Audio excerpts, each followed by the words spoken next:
Bonjour et bienvenue dans ce nouvel épisode. Aujourd'hui c'est la plomberie et les sanitaires. Vous êtes sous le vide sanitaire. On vous souhaite à tous un bon épisode.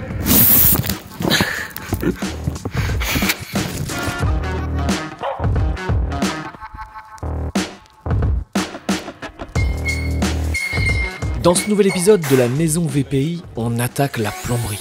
Et pour la plomberie, le chauffage, on travaille avec l'entreprise Bénédé. Alors évidemment, on profite d'avoir un vide sanitaire pour passer quelques évacuations. Carottage dans les prédales. Vous avez vu, même avec une batterie, ça roule. Elle bronche pas, la petite EasyWatt. En parlant d'EasyWatt, je fais un concours sur Instagram pour faire gagner une batterie. Alors pensez à vous abonner sur Instagram, mais aussi sur YouTube et activer la cloche pour ne rien louper. Ils vont installer des colliers pour les tubes PVC. Ils ajoutent des pattes à vis afin de gérer l'inclinaison et donc par défaut le niveau de pente de l'évacuation. Alors on vous passe les essais qu'ils ont fait pour avoir le coude parfaitement adapté. Ça se prépare, ça se calcule à l'avance sans les avoir collés et vous profitez pour faire un petit repère en marqueur pour tomber nickel.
Pas la bulle.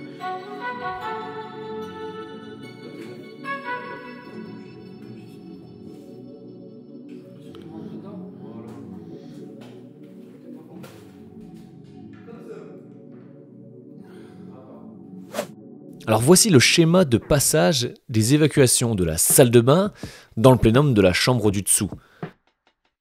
Les toilettes du haut tombent directement jusque dans le vide sanitaire et le reste est relié ensemble. La douche, la baignoire et le lavabo du premier étage. Et comment ça se colle du PVC ? C'est une colle adaptée au PVC.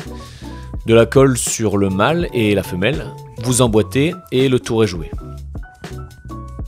Et voilà, ils descendent jusqu'au vide sanitaire. Vous allez sûrement vous demander à quoi sert ce tuyau de PVC juste à côté. En fait, c'est pour que l'air du vide sanitaire circule jusqu'à la toiture. Alors même moi j'étais surpris quand ils ont installé ça. Mais c'est une bouche qui est présente juste à côté de celle de la VMC et ça permet de faire circuler l'air.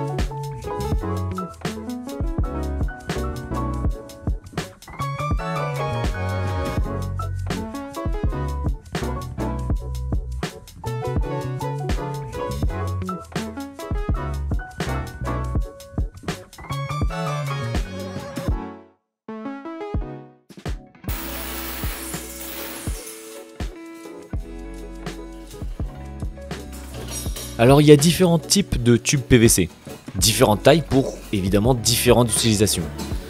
40 mm pour l'évacuation d'un évier de cuisine, 40 ou 60 mm pour l'évacuation d'une douche, d'une baignoire ou d'une machine à laver, 100, 110 ou 125 pour l'évacuation des WC, et 125 ou 160 mm pour le réseau d'assainissement placé en extérieur.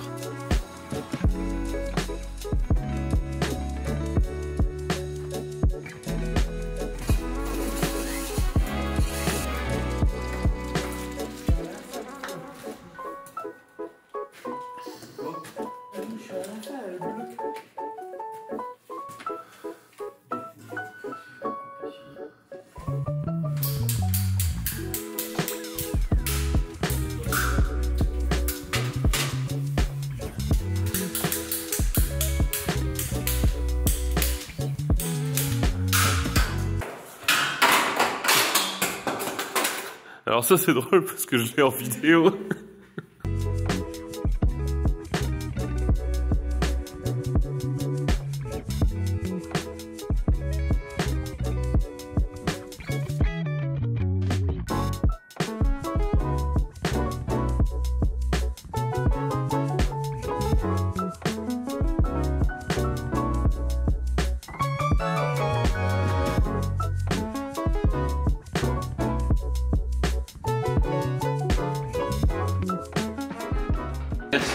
Mais au moins dans le sens et de ta descente, tu as un bouchon en 40 qui est là. Tu sais très bien envoyer un furet ou un jet d'eau ou quoi que ce soit pour tout nettoyer en fait. Passons maintenant au vide sanitaire. Alors on avait prévu 4 rangées de parpaings, mais avec l'isolant en 140 mm, on se retrouve plutôt à 3 rangées. Alors désolé les plombiers, j'aurais dû y penser. Parce que oui, souvenez-vous quand on a posé les prédales dans cet épisode, il est toujours disponible d'ailleurs, on avait prévu un isolant de 140 mm sous les prédales. Et je dis t'auras pas la meilleure note pour ton isolation. Et je fais plat de pont thermique. Du coup, il commence par découper l'isolant afin de pouvoir se fixer correctement dans la maçonnerie. Alors Sullivan, joyeux Noël, et tu verras, on aura une très bonne note pour le test d'étanchéité à l'air. Voilà. Pour le vide sanitaire, il doit rajouter des pâtes à vis, qui vont lui permettre de passer tout l'isolant et de venir se fixer directement dans la maçonnerie. Alors tu perces, tu chevilles et tu visses.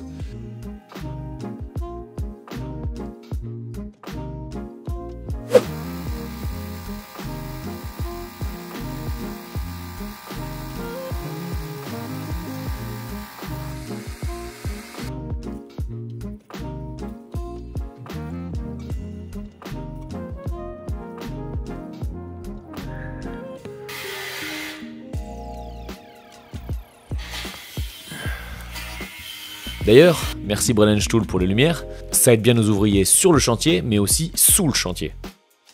Voici le schéma final des évacuations dans le vide sanitaire. L'ensemble repart dans une évacuation centrale, qui elle repartira aux eaux usées. D'ailleurs, j'ai reçu un devis pour ça. Les travaux d'assainissement sur la voie publique. Celui qui trouve le juste prix pour les 48 mètres d'évacuation sur la voie publique, il laisse un message dans les commentaires. Celui qui a la bonne réponse, à l'euro près, je lui offre un très beau cadeau de Noël. Parlons un petit peu sanitaire salle de bain. Alors, ici, on est dans la salle de bain du haut.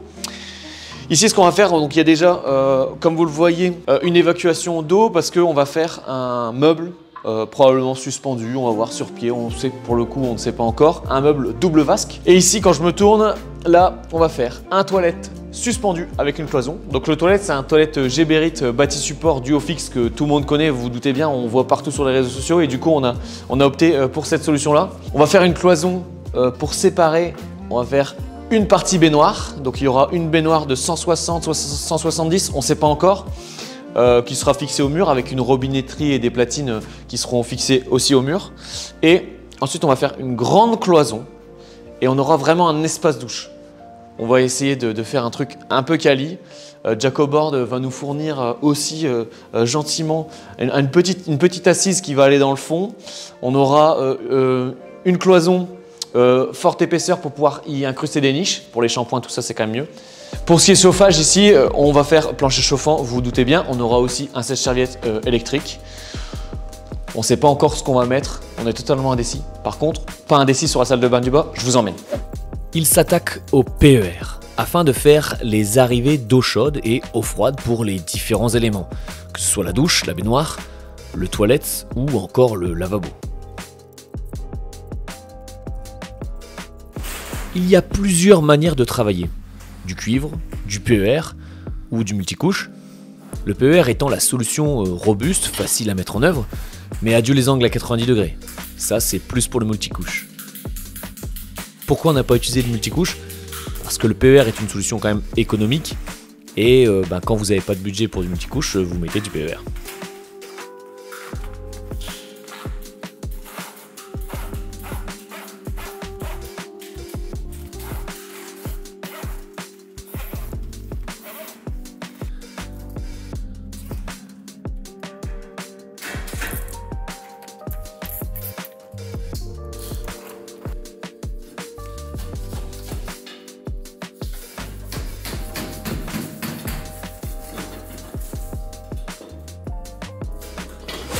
Pour le schéma de l'étage, vous l'avez compris, des descentes directes qui vont dans le plénum de la chambre du dessous. On arrive sur la salle de bain du bas. Alors la salle de bain du bas, ça fonctionne comment? Donc ici, vous avez les cloisons qui sont délimitées. Au sol, on va faire un mortier forme de pente. Alors le mortier forme de pente chez VPI, c'est quoi? C'est un mortier qui permet de faire, comme le nom l'indique, une forme de pente de 1 jusqu'à 8 cm. Alors on utilise ça pour du sanitaire, pour de la salle de bain, pour faire vos bacs à douche, mais ça peut très bien être utilisé aussi pour des accès PMR par exemple, ou si demain vous devez faire une petite pente pour votre terrasse et où il vous faut un petit mortier, vous pouvez très bien utiliser ce produit aussi, parce que comme vous le savez, pour une terrasse, il faut toujours avoir un niveau de pente pour l'évacuation des eaux. Pour ce qui est du système sanitaire, c'est un système bâti support de chez Geberit. Alors c'est un ensemble de douches avec une colonne, donc on aura une colonne de douche plus une évacuation murale, donc ça c'est quand même hyper sympa, et la robinetterie à hauteur comme n'importe quel bâti support. Ensuite, on va mettre un coup de primaire sur l'intégralité des cloisons, étanchéité de l'intégralité de la douche et on va finir par carreler. Alors pour le carrelage, on ne sait pas encore, on n'est pas décidé, mais ça viendra. Alors ici, on va faire le meuble de salle de bain, ça va être pareil, un bâti support Geberit qui permet de fixer votre meuble de salle de bain, votre miroir et votre robinetterie directement dans le bâti support. Alors c'est top, ça évite d'avoir son robinet sur sa vasque. Ça permet de rien avoir sur la vasque et que la robinetterie soit directement incrustée dans le mur. Ça, c'est top. Merci à eux. Et là, on remet une cloison, évidemment, et on arrive dans la partie toilette qui est adjacente au hall d'entrée. Et du coup, pour les toilettes, on va encore travailler avec Geberit. Comme à l'étage, ça va être bâti support, toilette suspendue. Et en face, on aura un petit lave-main, eau chaude, eau froide. Voilà. Que demande le peuple? Il n'y a plus qu'à. Cette salle de bain, il va falloir la mettre en eau chaude et en eau froide. Donc ils répètent l'opération sur les différents éléments. Mais cette fois-ci, ils vont fixer directement dans la dalle car évidemment par-dessus, on aura un isolant en mousse projeté et une chape anhydrite de 4 cm. Donc on peut facilement étaler nos réseaux sur le sol.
Puis pour celui de l'îlot central, arrivée d'eau froide pour le lave-vaisselle et eau chaude eau froide pour l'évier.